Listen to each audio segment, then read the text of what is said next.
Nahuli ka mapagtangay sa isang motorsiklo sa Maynila. Agad na aresto ang isa sa dalawang suspect na umamin sa krimen. May unang balita, si Bea Pinlac.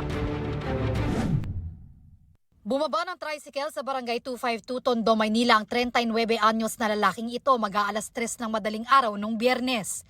Naglakad siya patungo sa nakaparadang motorsiklo. Agad niya itong sinakyan, kinalikot at minaneho. Ang motorsiklo na pag-alamang pag-aari ng isang security guard. Naiwan niyang nakakabit ang susi sa motor. Umuwi po kasi ako nun sa bahay para bisitahin po yung mga anak ko. And may mga dala po kasi akong gamit galing po sa trabaho. Umakyat po ako ng bahay, hindi ko naman po na malaya na nakalimutan ko pong bunutin yung susi ko sa motor dahil may mga dala po akong gamit at sa pagod na rin po.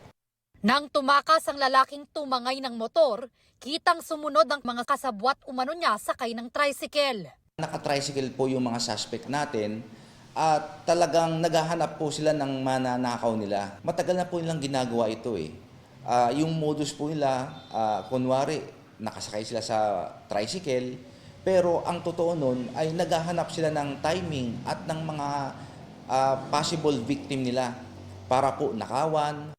Sa backtracking ng pulisya, nasundan ang ruta nila matapos nakawin ang motorsiklo. Nag-iba po sila ng direksyon. Talagang alam nilang masusundan sila kaya iniligaw nila po yung iniligaw po nila yung possible na follow-up operation po ng mga pulis. Umabot sila sa Dandan Street kung saan nag-usap pa sila matapos iparada ang motor. Doon na nakilala ng mga otoridad ang isa sa mga suspect. Naaresto siya kalaunan malapit sa bahay niya. Aminado ang suspect sa krimen. Dati na raw siyang nakulong dahil sa pagkakasangkot sa ilegal na droga.